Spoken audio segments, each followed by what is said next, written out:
Hello everyone, welcome back to Parcham. I am Pooja. आप लोगों ने सुना होगा बेटी बचाओ बेटी पढ़ाओ। उसी की तर्ज पे जो दिसंबर में दिल्ली के जंतर मंतर से एक और स्लोगन स्टार्ट हुआ है, बैंक बचाओ देश बचाओ। क्योंकि यहाँ पे लगातार बात हो रही है प्राइवेटाइजेशन के बारे में, इसलिए आप लोग ने 2 दिन की जो है वो बैंक स्ट्राइक को भी देखा होगा और काफी ज्यादा इम्पैक्ट इसका देखने को मिला है। तो आइए इस पूरे के पूरे मैटर को हम समझते हैं कि क्यों बैंक स्ट्राइक की गई, यहाँ पर विंटर सेशन में क्या हो रहा है, कैसे बिल लाए जाने की बात हो रही है और क्या उसके क्लॉजेज हैं। तो आइए वन बाय वन हम सारी बातों को डिस्कस करते हैं। हम पहले बात करते हैं बैंक स्ट्राइक के बारे में कि ये बैंक स्ट्राइक जो है वो 16 और 17 ऑफ दिसंबर को घोषित की गई थी और इस दिन जो है वो पूरे देश में ऑल इंडिया बैंक यूनियन के द्वारा जो है वो 2 दिन की बैंक स्ट्राइक की गई। So the 2-day strike on December 16 and 17 was called by the United Forum of Bank Union। ये एक अम्ब्रेला स्कीम होती है, इसके अंतर्गत 9 यूनियंस आते हैं, included all India bank employ association, national organisation of banker workers. और इन सभी लोगों ने मिलकर डिसाइड किया था कि बैंक बचाओ देश बचाओ और हम नहीं होने देंगे प्राइवेटाइजेशन पब्लिक सेक्टर बैंक का, इसलिए 2 दिन की स्ट्राइक इन्होंने की थी। ठीक है, क्यों की गई थी स्ट्राइक? क्योंकि ये लोग चाहते हैं कि अभी जो विंटर सेशन चल रहा है इसमें गवर्नमेंट ने कहा था कि हम banking law amendment bill 2021 winter session में प्रेजेंट करेंगे। तो ये लोग चाह रहे थे, ये सभी लोग चाह रहे थे कि ये जो बिल है वो विंटर सेशन में ना आए, ना इसे पार्लियामेंट में रखा जाए, ना इस बारे में कोई बात हो और ना ही प्राइवेटाइजेशन पे बात हो। क्योंकि गवर्नमेंट का कहना था कि वो बहुत जल्दी 2 पब्लिक सेक्टर बैंक और एक इंश्योरेंस कंपनी को जो है वो प्राइवेट करेगी, इसलिए ये पूरी स्ट्राइक चल रही थी। 2 दिन की स्ट्राइक थी। इसका इम्पैक्ट क्या पड़ा? तो थर्सडे और फ्राइडे को बैंक क्लोज रहे, उसके बाद सैटरडे और संडे था, तो लगातार 4 डेज तक जो है वो बैंक क्लोज रहे। जब बैंक क्लोज होते हैं तो हमारे भारत की इकोनॉमी पे इसका इफेक्ट पड़ता है। जो कस्टमर होते हैं, जिनको ट्रांजेक्शन करना है, पैसों की जरूरत है, उन पे भी इफेक्ट होता है। तो हमारे और भी जो बैंक थे, जैसे कि पब्लिक सेक्टर बैंक SBI है, पंजाब नेशनल बैंक है, उसने पहले ही इस बात को बोल दिया था कि हाँ इसका इम्पैक्ट तो रहने वाला है, इसलिए इन्होंने पहले ही जरूरी प्रिकॉशंस लेना शुरू कर दिए थे। ठीक है, साथ ही साथ यहाँ पे बोला जा रहा है कि जो चेक वैल्यू लगभग 3700 करोड़ रुपीस का, इसका भी इम्पैक्ट ट्रांजेक्शन में देखने को मिला है इन 4 डे की स्ट्राइक के कारण। चलिए अब आगे थोड़ी सी हम बात करेंगे कि क्यों यहाँ पर ये बात की जा रही है, क्यों ये लोग अपोज कर रहे हैं कि प्राइवेटाइजेशन नहीं होना चाहिए। तो बेसिकली यहाँ पे ऑल इंडिया बैंक यूनियन का ये मानना है कि अगर प्राइवेटाइजेशन हो जाता है तो जो प्रायोरिटी सेक्टर है, प्रायोरिटी सेक्टर आप लोग समझते होंगे, आप लोग ने PSL के बारे में ऑलरेडी पढ़ा होगा। अगर नहीं पढ़ा तो एक बार आप उसे पढ़िए कि प्रायोरिटी सेक्टर लेंडिंग क्या होते हैं। कि एग्रीकल्चर की फील्ड में, MSME की फील्ड में हमको पहले लोन प्रोवाइड करने और हर एक बैंक का कुछ परसेंटेज अलॉट रहता है कि आपको PSL में ही देना है। तो प्रायोरिटी सेक्टर में इस बात का इफेक्ट पड़ेगा, क्रेडिट फ्लो में इस बात का इफेक्ट पड़ेगा, रूरल इकोनॉमी पे कम ध्यान दिया जाएगा अगर प्राइवेटाइजेशन हो गया। क्योंकि प्राइवेट कंपनियों का एक ही एम होता है कि हमें ज्यादा से ज्यादा प्रॉफिट कमाना है, ना कि हमको रूरल एरियाज में काम करना। तो जनरली अर्बन एरियाज में ही काम किया जाएगा। इसके अलावा अगर आप आज भी देखें तो आपके पेरेंट्स हो गए, तो जो हमारे साथ के लोग हैं उनका जो ट्रस्ट है वो प्राइवेट सेक्टर बैंक के कंपैरिजन में पब्लिक सेक्टर बैंक की तरफ ज्यादा है। आज भी हम अपने अकाउंट या समझते हैं कि किसी सरकारी बैंक में ज्यादा सुरक्षित रहेंगे, अपना पैसा ज्यादा सेफ रहेगा। जब ऐसे केसेस आते हैं जैसे कि यस बैंक का आपने केस सुना, तो उसमें लोग और डर जाते हैं और अपने पैसे को सुरक्षित रखने के लिए वो जनरली प्राइवेट सेक्टर की जगह पब्लिक सेक्टर बैंक का सहारा लेते हैं। तो ये कुछ कंसर्न दिखाए गए हैं। साथ ही ये पहली बार नहीं हो रहा है कि ये स्ट्राइक बैंक के द्वारा की जा रही है। मार्च के मंथ में भी 2021 में ये स्ट्राइक जो है वो बैंक के द्वारा की गई थी प्राइवेटाइजेशन के लिए। यहाँ पर यह भी कहना है कि जब से प्राइवेटाइजेशन होना शुरू हुआ है और मर्जर ऑफ द बैंक शुरू हुआ है 2019 में, आपने देखा मर्जर हुए थे बैंक के। स्टार्टिंग में 21 पब्लिक सेक्टर बैंक थे और आज के समय में हमारे पास 12 पब्लिक सेक्टर बैंक है। तो इन लोगों का यह भी कहना है कि जैसे जैसे मर्जर हो रहा है या प्राइवेट होता है कंपनी, तो प्रॉफिट की तरफ ध्यान देने की कोशिश करते, तो नई नई ब्रांचेस नहीं ओपन की जाती। इनफैक्ट एग्जिस्टिंग जो ब्रांचेस हैं उनको क्लोज कर दिया जाता है।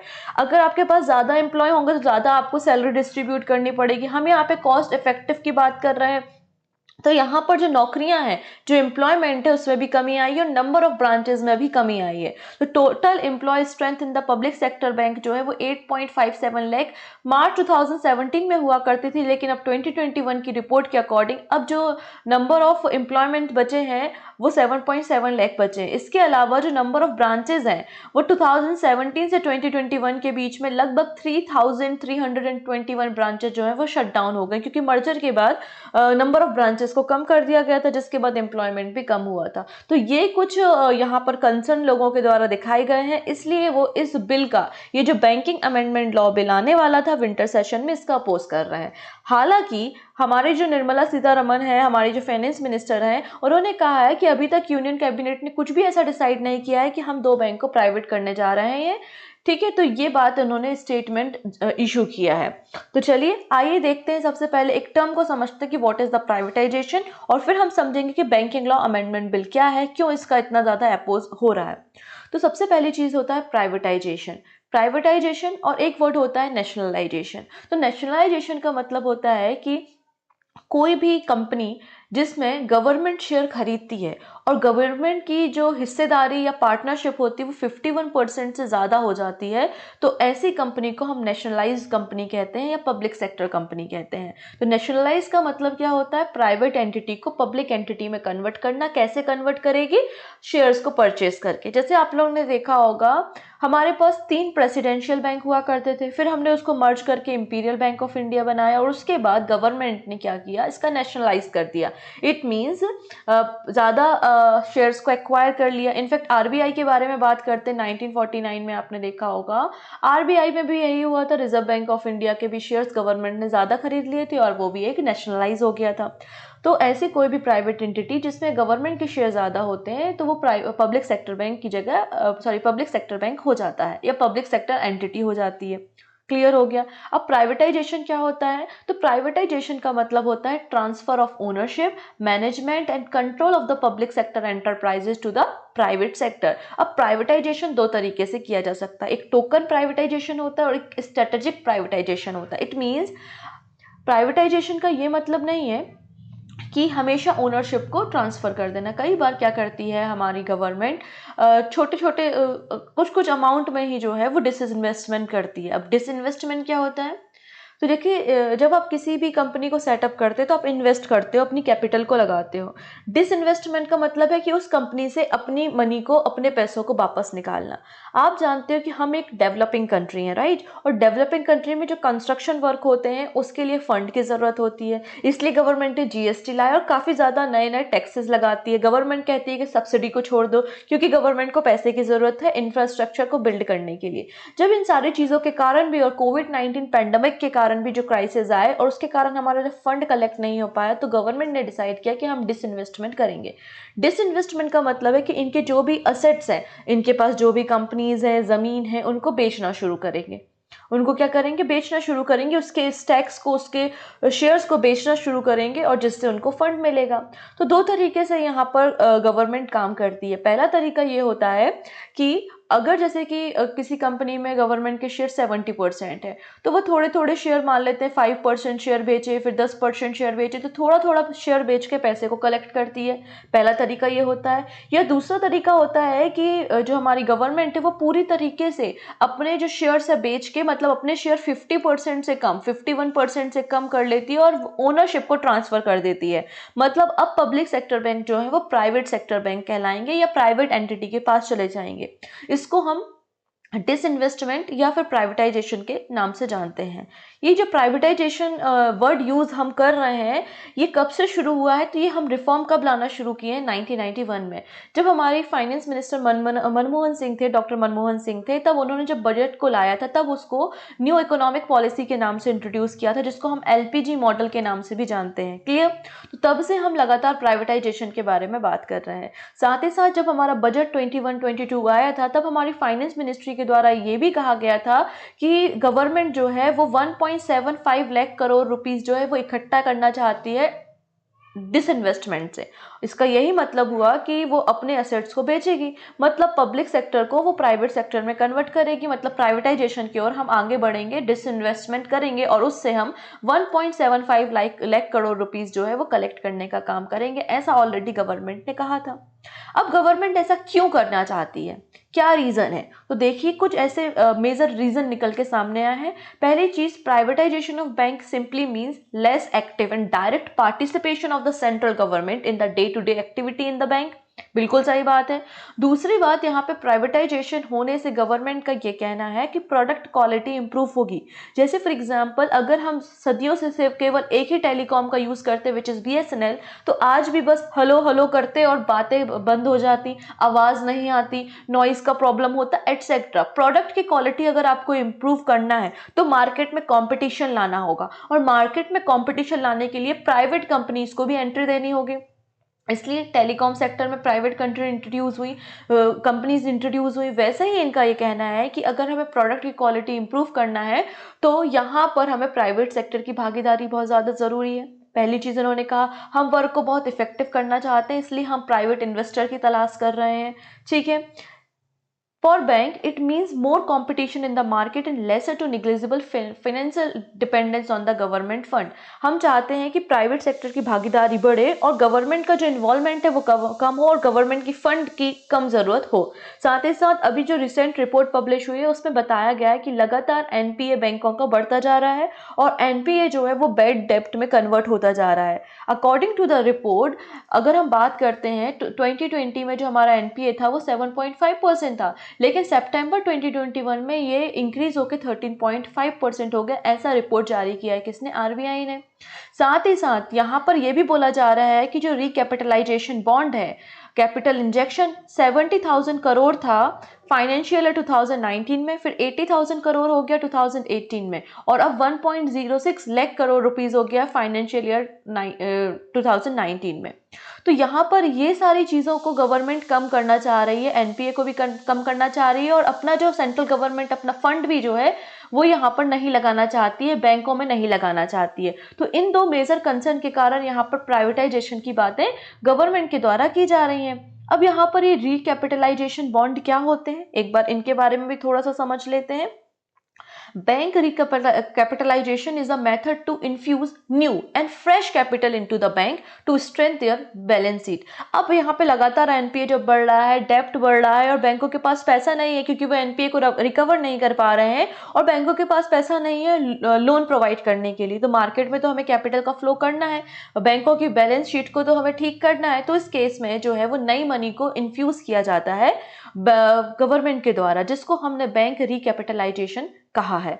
To help with the credit flow, the government as well as the private institute use equity and डेब्ट instrument to recapitalise the bank. It is very important to ensure the credit growth of the economy. इसलिए भी यहाँ पे साथ ही साथ ये बोल रहा है कि कुछ बैंक तो बहुत अच्छे काम कर रहे हैं, लेकिन कुछ बैंक है जिनमें एनपीए बढ़ता जा रहा है, और उनको भी इम्प्रूव करने के लिए हमें प्राइवेटाइजेशन की ज़रूरत है। ये सारे कंसर्न गवर्नमेंट ने दिखाए हैं।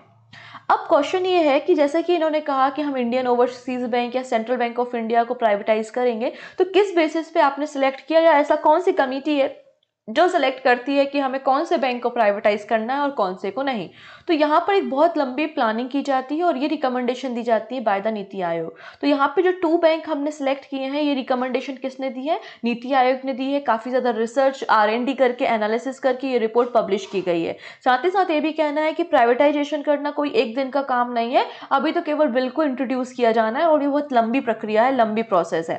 साथ ही साथ यहाँ पर हमें सोर्सेज से पता चलता है कि सेंट्रल बैंक ऑफ इंडिया और इंडियन ओवरसीज बैंक जो है वो नीति आयोग के द्वारा रिकमेंड किए गए हैं कि इनको हम प्राइवेट करेंगे, इनका एनपीए ज़्यादा है। अब नीति आयोग की रिकमेंडेशन के बाद एक कोर ग्रुप ऑफ कमेटी बनाई जाती है, और इस कोर ग्रुप ऑफ कमेटी को हेड करते हैं कैबिनेट सेक्रेटरी, और कैबिनेट सेक्रेटरी अपनी रिकमेंडेशन किसको भेजते हैं? एक और कमेटी को भेजते हैं जिसको हम ऑल्टरनेटिव मैकेनिज्म कहते हैं, जिसको हेड करते हैं, और इसके अप्रूवल के बाद इसको कैबिनेट मीटिंग के में इसको अप्रूव किया जाता है, जिसको हेड किया जाता है बाय द प्राइम मिनिस्टर। तो नीति आयोग ने रिकमेंडेशन दी, फिर core group of the secretary जिसको हेड कर रहे हैं कैबिनेट सेक्रेटरी, उसने इस प्रपोजल को आगे भेजा और रिकमेंडेशन मांगी अल्टरनेटिव मैकेनिज्म या फिर कोर ग्रुप के बारे में। उसके बाद इस प्रपोजल को कैबिनेट में रखा जाता है, जिसको हेड करते हैं प्राइम मिनिस्टर, और उसके बाद डिसाइड होता है इस बैंक को हमको प्राइवेटाइज करना है या नहीं करना है। अब कोर ग्रुप ऑफ सेक्रेटरीज में कौन कौन शामिल होता है? तो इकोनॉमिक अफेयर सेक्रेटरी होते हैं, रेवेन्यू सेक्रेटरी होते हैं, एक्सपेंडिचर सेक्रेटरी होते हैं, और ये सारे पर्सन जो है वो कोर ग्रुप ऑफ सेक्रेटरीज में शामिल होते हैं, और इनकी रिकमेंडेशन के बाद ही डिसाइड होता है किसी बैंक को प्राइवेट करना है या नहीं करना है। अब क्वेश्चन ये है कि बैंक अमेंडमेंट बिल क्या है, ऐसा कौन सा बिल विंटर सेशन में आना है जिसके कारण ये पूरा स्ट्राइक का माहौल चल रहा है। तो यहाँ पर देखते हैं कि हमको पता है कि विंटर सेशन इस बार का काफ़ी खास था क्योंकि 26 नए बिल को यहाँ पर इंट्रोड्यूस किया जाना था, राइट। तो निर्मला सीतारमन ने वैसे ही बजट में कह दिया था कि हम विंटर सेशन में ऐसा बिल लाएंगे जहाँ पे हम बात कर रहे होंगे कि 1.75 लाख रुपीज़ जो है वो हमें लाख करोड़ रुपीज़ जो है वो डिसइन्वेस्टमेंट के जरिए कमाने हैं। तो यहाँ पर जो बैंकिंग लॉ अमेंडमेंट बिल 2021 को इंट्रोड्यूस किया गया है उसमें बोला जा रहा है या उसमें ऐसा प्रपोजल लाया गया है कि जो 51% हिस्सेदारी आपका जो बिल आया था 1970 में, ठीक है, 1970 का जो बिल है उसमें हम अमेंडमेंट करना चाहते हैं। और अभी तक ऐसा था कि कोई भी कंपनी, कोई भी पब्लिक सेक्टर कंपनी है, अगर गवर्नमेंट उसके शेयर बेचती है तो वो 51% शेयर उसको अपने पास ही रखने पड़ेंगे। अब इस 51% शेयर को हम 26% ऑफ शेयर में कन्वर्ट करना चाह रहे हैं, मतलब यहाँ पे ओनरशिप को हम ट्रांसफर कर रहे हैं। यहाँ पे बोला जा रहा है कि अगर गवर्नमेंट कोई भी कंपनी के शेयर बेचते हैं तो उसको केवल 26% तक के शेयर अपने पास रखने, बाकी वो सारे शेयर्स को जो है वो बेच सकती है। पहले क्या था, वो 51% था, तो 51% से 26% करने की बात की जा रही है, ऐसा सोर्सेज से इन्फॉर्मेशन है। अगर हम यहाँ पे बात करते हैं तो कौन कौन से 26 बिल को इंट्रोड्यूस किया जाना, तो ये कुछ बिल है जिनमें से इंपॉर्टेंट बिल था क्रिप्टो करेंसी एंड रेगुलेशन वाला बिल। इसके अलावा banking law amendment bill important था, फिर इलेक्ट्रिसिटी अमेंडमेंट बिल इंपॉर्टेंट था, insolvency and the bankruptcy code bill important था, फिर फॉर्म लॉ बिल को जो है रिपील किया गया था, ठीक है। फिर national anti doping bill 2021 introduce हुआ, the election law amendment bill 2020 bill introduce हुआ, और the provision of child marriage amendment bill 2021 जिस पे मैंने सेपरेट वीडियो भी बनाया है। तो ये कुछ इंपॉर्टेंट बिल को इस सेशन में इंट्रोड्यूस किया गया था। अगर हम इस फॉर्म जो आपका यहाँ पे banking regulation bill amendment bill है, इसको अगर हम इंट्रोड्यूस करते हैं तो हमें कुछ मेजर चेंजेस भी करने पड़ेंगे। कैसे चेंजेस, तो हमें अमेंड करना होगा banking company acquisition and transfer of undertaking act 1970 and 1980। साथ ही साथ हमको बैंकिंग रेगुलेशन एक्ट 1949 में भी कुछ कॉन्टेस्ट में क्या करना पड़ेगा, चेंज करना पड़ेगा, अमेंड करना पड़ेगा अगर इस बिल को पास किया जाता है। तो ये पूरा मुद्दा था, इसलिए जो है वो बैंक स्ट्राइक चल रही थी। आई होप आपको सारा का सारा मैटर समझ में आया होगा। अब थोड़ा सा हम हिस्ट्री की तरफ भी जाते हैं। तो हिस्ट्री क्या कहती है कि पहले तो गवर्नमेंट ने नेशनलाइजेशन करने का प्रोग्राम चलाया था। आप सभी लोग जानते हैं कि 14 जो बड़े पब्लिक सेक्टर बैंक थे या 14 जो बैंक थे उनको नेशनलाइज करने की बात इंदिरा गांधी की गवर्नमेंट के द्वारा की गई थी, और 14 बड़े बैंक्स को जो है वो नेशनलाइज कर दिया गया था 1969 में। उसके बाद 1955 में आप देखते हैं कि एसबीआई बैंक को नेशनलाइज किया गया था। फिर हम देखते हैं कि 1980 में भी 6 बड़े प्राइवेट सेक्टर बैंक को जो है वो पब्लिक सेक्टर बैंक में कन्वर्ट किया गया था, मतलब नेशनलाइज किया गया था। इस तरीके से हमारे पास 21 पब्लिक सेक्टर बैंक थे, लेकिन बाद में मर्जर के बाद 12 हमारे पास पब्लिक सेक्टर बैंक बचे हुए हैं। क्लियर। अब यहाँ पर देखिएगा, लगातार गवर्नमेंट चाहती थी कि प्राइवेटाइजेशन हो, लेकिन आरबीआई अपोज कर रहा था। तो यहाँ पे कुछ कमेटी के रिकमेंडेशन भी आए थे, जैसे कि नरसिम्हा कमेटी ने प्रपोज किया था कि गवर्नमेंट को 33% अपने शेयर को रखना चाहिए, ना कि 51%। तो ये रिकमेंडेशन भी आया था। फिर पीजे नायक कमेटी ने रिकमेंडेशन दिया था कि 50% शेयर बैंक को रखने गवर्नमेंट को रखने चाहिए, ठीक है। क्योंकि अगर जिसके मेजर स्टैक होते हैं, अगर पब्लिक सेक्टर बैंक है, अगर कोई भी इंस्टीट्यूट है जिसमें 51% शेयर किसके हैं, गवर्नमेंट के हैं, तो जो भी मेजर डिसीजन होंगे उसमें गवर्नमेंट का कंट्रीब्यूशन होगा। अगर शेयर कम होंगे तो प्राइवेट सेक्टर या प्राइवेट जो अथॉरिटीज़ हैं उनका डिसीजन मेकिंग पावर स्ट्रांग होता चला जाएगा, ये कंसर्न है। अब यहाँ पे गवर्नमेंट ने एक और डेटा जो है पब्लिश किया है कि performance of the private bank rising market share. इसमें बोला गया है कि लगातार जो लोन की बात करें या प्राइवेट शेयर की बात करें तो पब्लिक सेक्टर बैंक के जो है शेयर कम होते जा रहे हैं और प्राइवेट सेक्टर के शेयर जो है वो बढ़ते जा रहे हैं। अकॉर्डिंग टू द डेटा 2015 में प्राइवेट सेक्टर बैंक जो था उसके मार्केट शेयर 21.26% थे, लेकिन 2020 में ये शेयर 36% हो गए। वहीं अगर हम पब्लिक सेक्टर बैंक की बात करते हैं तो 2015 में पब्लिक सेक्टर बैंक के पास शेयर जो थे वो 74.28% थे, लेकिन 2020 में अब 59.8% हो गए। मतलब पब्लिक सेक्टर बैंक के शेयर लगातार फॉल हो रहे हैं। Better product and the services. अब जो प्राइवेट सेक्टर बैंक होते हैं उनका एक ही एम होता है, क्या करना, प्रॉफिट कमाना। तो वो न्यू टेक्नोलॉजी का सहारा लेते हैं, कस्टमर को अच्छी फैसिलिटी प्रोवाइड करते हैं और काफ़ी सारी एडवांस चीज़ों का यूज़ किया जाता है। तो यहाँ पर हम चाहते हैं कि हमारे पब्लिक सेक्टर बैंक भी इन्हीं एडवांस टेक्नोलॉजी का यूज़ करें। ठीक है, जैसे कि अगर हम HDFC बैंक के बारे में बात करते हैं जो कि 1994 में ही सेटअप हुआ है, उसका अगर हम आज की बात में मार्केट कैपिटल देखते हैं तो 8.80 लाख करोड़ रुपीस, जबकि SBI जो कि 1955 में बना हुआ बैंक है उसका अगर हम मार्केट कैपिटल देखते हैं तो 3.50 लाख करोड़ रुपीस है। तो इस तरीके से हम बेटर प्रोडक्ट और सर्विसेज के जरिए अपने मार्केट कैपिटल को इंप्रूव कर सकते हैं और अपने शेयर्स को भी बढ़ा सकते हैं। इसलिए भी एक डिसइन्वेस्टमेंट प्रपोजल लाया गया है। So this is all about bank strike. अब यहाँ पे 2 क्वेश्चन है जो आपके लिए मैं छोड़कर जा रही हूँ, जिनके आंसर आप हमको कमेंट सेक्शन में बताइएगा। पहला क्वेश्चन है, which of the following is the aim of privatisation. Privatisation का एम क्या है। दूसरा है, privatisation of the public sector undertaking by the selling of parts of the equity of the public sector union to private sector is known as. तो public sector के जब share private sector में बेचे जाते हैं तो उसे क्या कहा जाता है। तो ये कुछ वर्ड्स हैं जिनके आंसर आप हमको दीजिएगा। थैंक यू सो मच, हम मिलेंगे नेक्स्ट सेशन में, तब तक ध्यान रखेंगे, take care and bye bye.